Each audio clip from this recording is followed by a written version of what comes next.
Selamat malam, Bapak, Ibu, Saudara yang berada di rumah. Kita bertemu kembali pada malam ini untuk melakukan ibadah keluarga.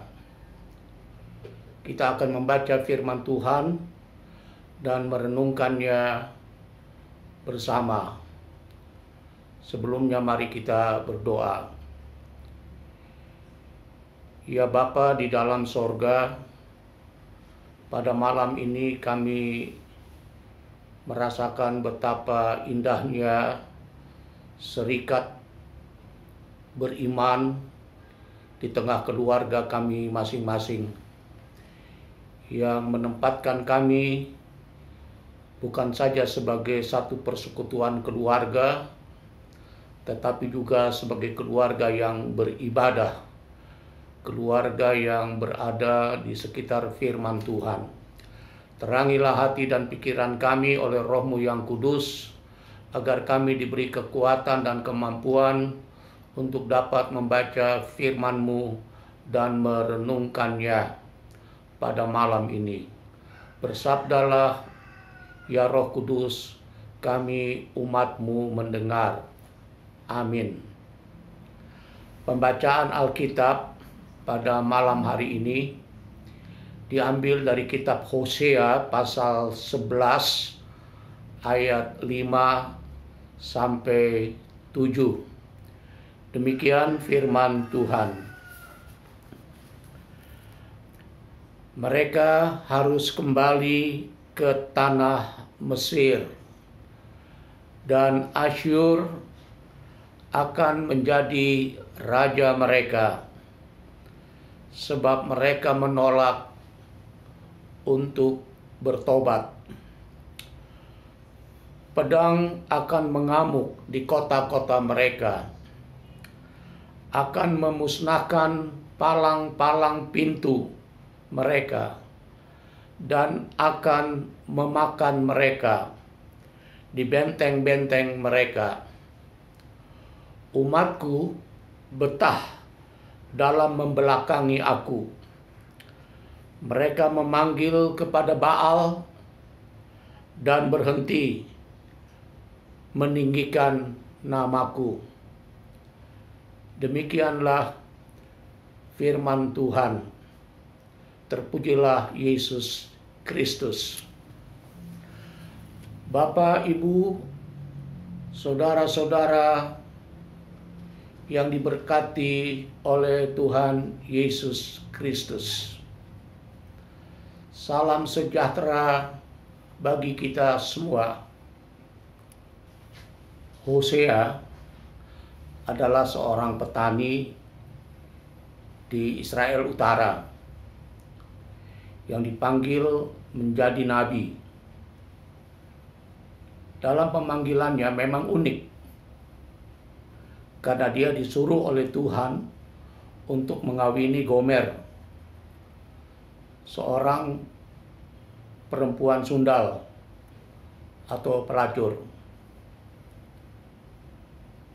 Di sini Tuhan memberitahukan apa hubungan Hosea dengan umat Israel itu. Dalam gambaran keluarga Hosea dan Gomer yang mencari kesenangannya sendiri, harus meninggalkan suami dan anak-anaknya. Lalu setelah dia merasa puas, bersenang-senang, kembali dan berbalik lagi kepada Hosea. Hosea hidup di tengah-tengah umat Israel Utara yang menyembah berhala-berhala, seperti patung-patung lembu emas yang menurut mereka pemuja patung lembu emas ini. Patung lembu emas itulah yang menuntun mereka keluar dari Mesir, tempat perbudakan. Sehingga umat di Israel Utara sudah jauh dari Allah. Akibatnya apa? Akibatnya moralitas umat Israel di Samaria menjadi hancur. Dan Hosea diperintahkan Allah untuk menyampaikan hukuman kepada para pemimpin negeri dan pemuka-pemuka agama yang menganut paham politeistis, yaitu di satu sisi mereka menyembah Allah, tetapi di sisi lain mereka menyembah patung lembu emas dan mesbah-mesbah, tempat pemujaan para berhala.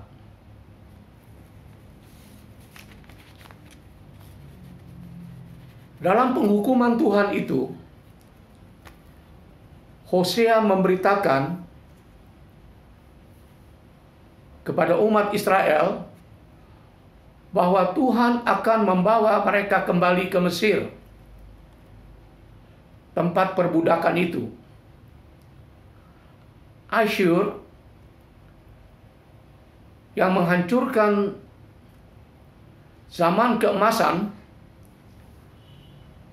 di Israel Utara akan menjadi raja mereka, dan kota-kota mereka akan diserbu.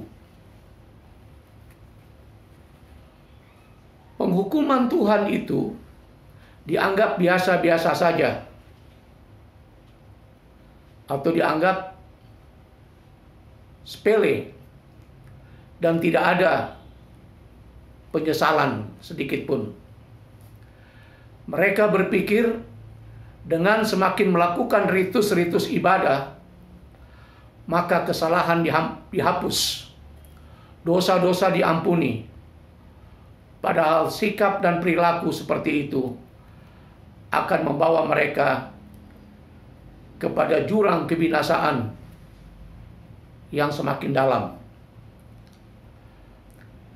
Dalam kondisi yang seperti ini, Tuhan menunjuk kepada sejarah Israel di masa lalu.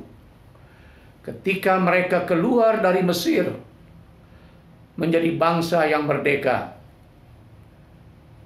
Ia memanggil mereka sebagai anakku. Keluaran pasal 4 ayat 22. Tindakan Allah kepada umatnya ditunjukkan bagaimana Ia bertindak seperti singa yang memakan, melukai sampai habis, tetapi kemudian membalut luka-lukanya sampai menjadi sembuh. Apa artinya ini, Bapak Ibu Saudara? Di sini Tuhan memperlihatkan cinta kasih-Nya kepada orang yang berdosa, yang sungguh-sungguh mau bertobat, seperti cinta kasih Sang Bapa kepada anaknya, sambil memeluk erat-erat anak itu sebagai bukti kepemilikannya yang disayanginya, bahwa anaknya yang hilang itu telah ditemukan dan kembali ke rumah bapaknya. Bapak, Ibu, saudara-saudara yang diberkati Tuhan Yesus. Di sini inkarnasi Yesus Kristus yang telah datang di tengah-tengah hidup kita sebagai manusia untuk mengasihi dan mengampuni kita, menjadi bukti bahwa di satu sisi Allah memang menghukum orang berdosa, tetapi di sisi lain Allah juga mengampuni orang berdosa yang mau menyesali dosa-dosanya dan bertobat. Apa yang Tuhan lakukan terhadap kita bukan suatu penghakiman atau penghukuman, tetapi yang terbaik dalam hidup kita untuk memperbaiki kualitas iman kita.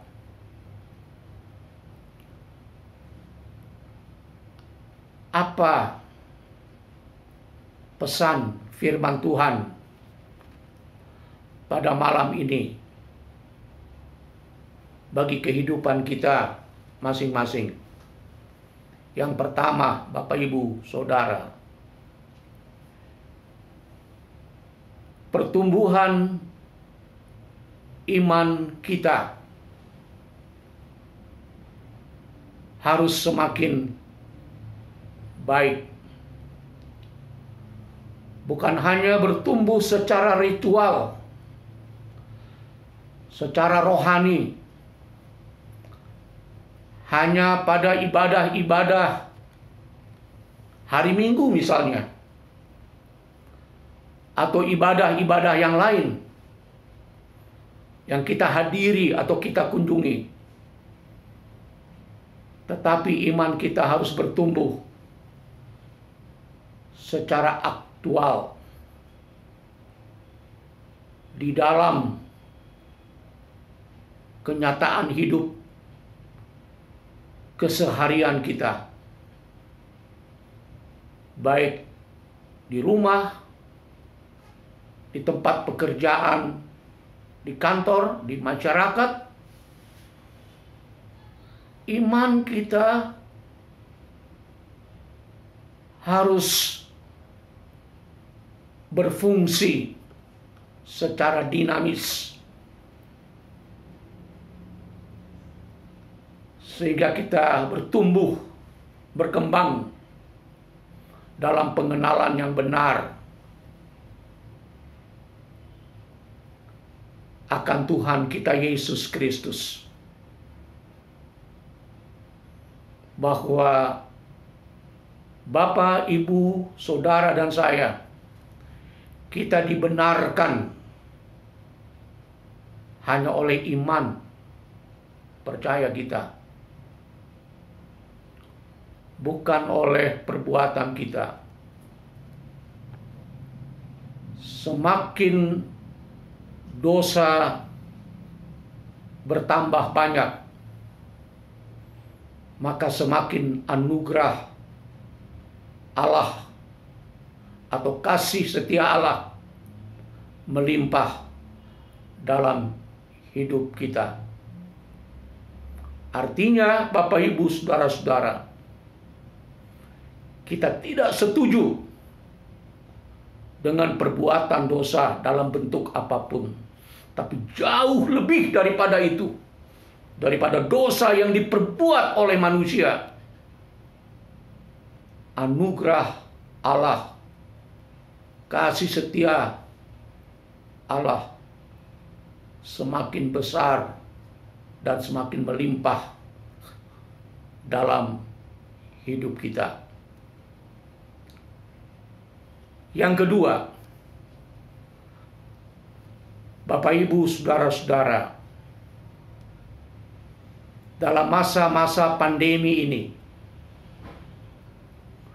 mungkin banyak orang berpikir saya terpapar virus corona karena saya sedang dihukum atau ditegur oleh Tuhan. Mungkin ketika kita sedang merenung di tempat tidur, pikiran yang mengembara kemana-mana seperti itu ada di dalam benak kita. Bapak, Ibu, Saudara, tidak usah mempunyai stigma pikiran seperti itu, bahwa dengan penderitaan sakit yang saya alami seperti ini, saya sedang dihukum oleh Tuhan, atau Tuhan sedang marah kepada saya. Padahal saya adalah orang yang baik dan mengasihi Tuhan. Mungkin itu anggapan kita. Tetapi lewat pengalaman yang pahit ini, Tuhan mau kita lebih tulus, lebih sungguh-sungguh mengasihi Tuhan. Bukan seperti apa yang kita pikirkan, tetapi seperti yang Tuhan mau atas kita selama ini, supaya iman kita semakin bertumbuh dan operasional. Iman kita semakin nyata melalui buah-buah kebenaran, buah-buah kasih. Proses pertobatan merupakan sesuatu yang harus terjadi dalam hidup setiap orang. Kita memang harus berubah. Proses perubahan itu dimulai dari mana, Bapak, Ibu, Saudara-saudara? Proses pertobatan itu dimulai dari hati.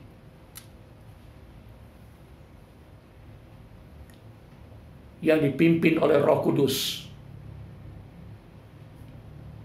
yang mendiami hati kita, sehingga selalu Roh Kuduslah yang menggerakkan, yang mendorong, yang memotivasi kita supaya Bapak, Ibu, Saudara, dan saya tidak hanya menjadi orang-orang Kristen yang biasa saja. Orang Kristen hari Minggu secara ritual. Tetapi di luar hari itu, kita justru tidak hidup dalam persekutuan yang baik, dalam persekutuan yang erat dengan Tuhan.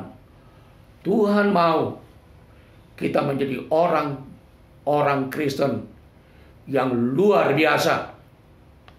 Amin. Mari kita berdoa, Bapak, Ibu, Saudara-saudara.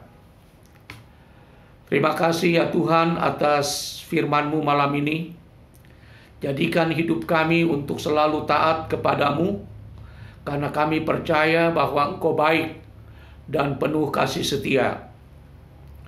Kami berdoa untuk seluruh warga jemaat di rumah masing-masing. Berkati dan sayangi mereka, supaya dalam masa-masa pandemi ini kami boleh menikmati anugerah, kesehatan dari Tuhan. Warga jemaat yang sedang sakit dan tubuhnya lemah, satu berikut satu, kiranya urapan dan jamahan kuasa Yesus memberi pemulihan yang sejati. Kami berdoa untuk kegiatan-kegiatan jemaat GPIB Sebaot Bogor pada masa-masa pandemi dalam pengaturan dan koordinasi tim Satgas COVID-19 GPIB Sebaot di Bogor. Khususnya kami berdoa untuk pelaksanaan sidang majelis Jumat yang akan berlangsung pada hari Sabtu yang akan datang.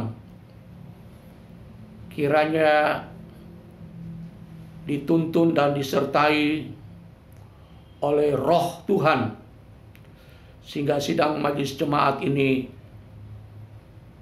sungguh-sungguh mensukacitakan dan memuliakan Tuhan Yesus, Kepala Gereja. Kami berdoa untuk kondisi bangsa kami saat ini. Kiranya tetap kami melihat kekuatan dan kuasa Tuhan di tengah-tengah bangsa ini yang mempersatukan seluruh rakyat Indonesia di mana-mana tempat yang hidup dalam perdamaian.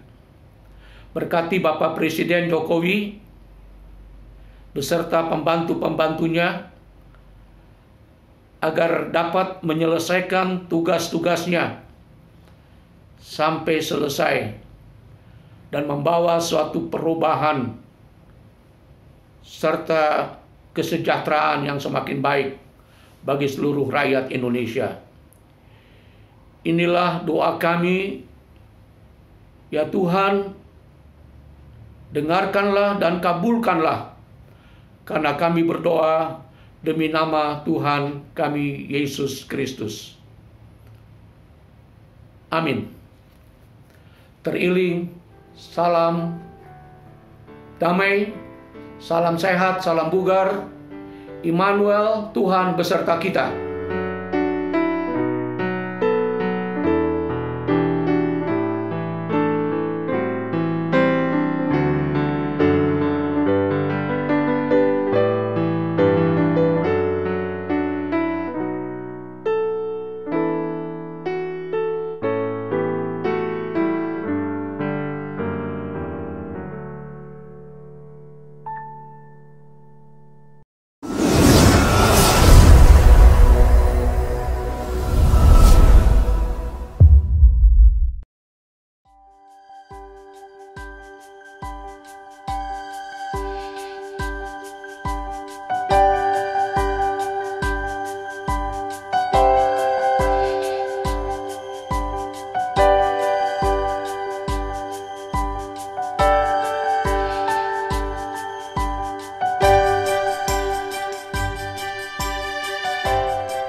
Salam sejahtera Ibu Bapak Saudara yang dikasihi oleh Tuhan Yesus Kristus.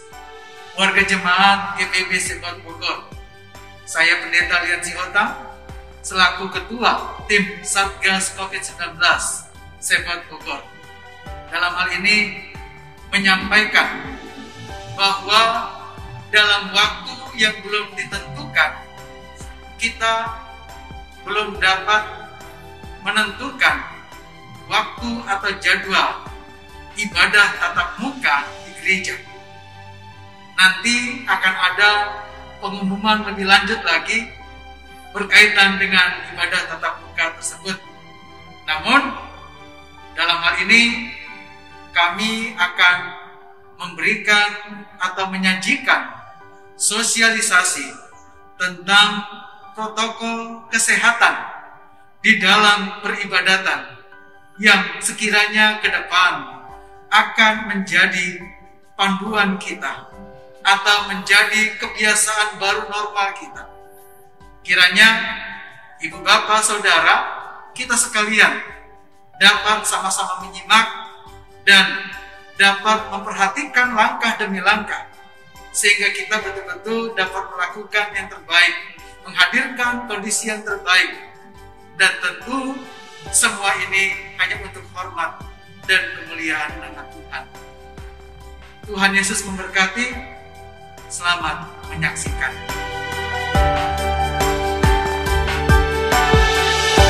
Protokol Kesehatan Peribadahan GPIB Sebaut Bogor. Shalom Jemaat GPIB Sebaut Bogor. Memasuki masa new normal, berikut akan disampaikan protokol kesehatan yang diberlakukan guna memutus rantai penularan virus COVID-19. Tempat cuci tangan tersedia di sebelah kiri kanan pintu masuk utama gedung gereja, pintu masuk GSG 1 dan pintu masuk GSG 2. Rambu-rambu protokol kesehatan. Patuhi semua rambu-rambu protokol kesehatan yang terdapat di setiap area gereja. Penyemprotan disinfektan dilakukan setiap seminggu 2 kali dan akan dilakukan setiap setelah peribadahan dalam gedung gereja. Pengisian form kehadiran. Jemaat diharapkan untuk mengisi form guna mendapatkan nomor tempat duduk.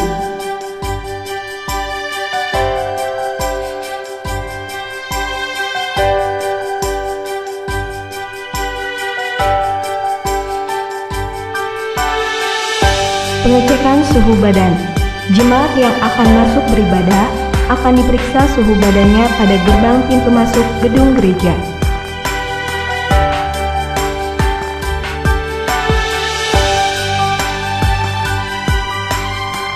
Penanganan khusus. Bagi jemaat yang terdapat bersuhu badan di atas batas 37,5 derajat Celcius akan dibawa ke bidang kesehatan dan mendapatkan penanganan khusus.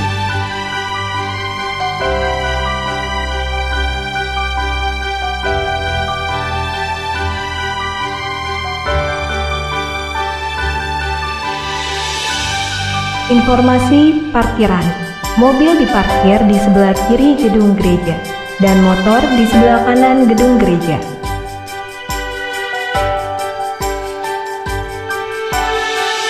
Cuci tangan sebelum masuk ruang ibadah. Cucilah tangan dengan baik dan benar sesuai standar protokol kesehatan yang berlaku.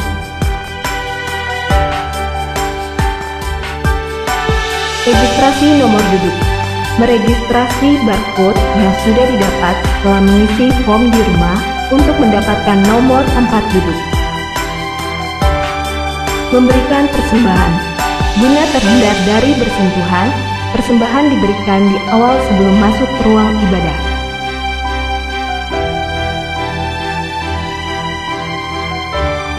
Mencocokkan nomor tempat duduk. Presbiter bertugas akan menunjukkan nomor tempat duduk sesuai dengan nomor yang tersedia di bangku-bangku.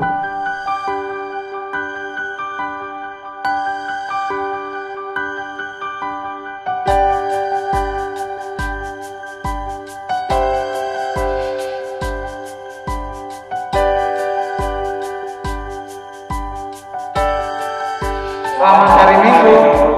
Tuhan Yesus memberkati kita. Proses keluar ruangan.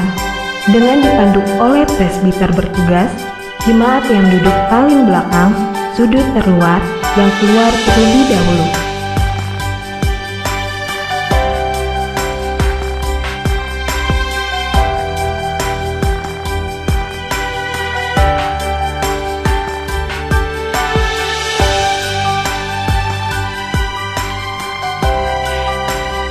Ibu Bapak, saudara yang dikasihi Tuhan, demikianlah video sosialisasi tentang protokol peribadatan yang dapat kami sampaikan.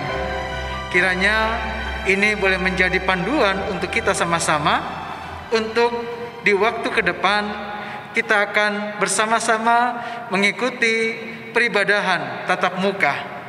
Dan melalui video ini juga kita diingatkan kembali untuk tetap menjaga kesehatan kita, mematuhi protokol kesehatan, bukan di gereja, namun terlebih dari rumah dan sampai ke rumah.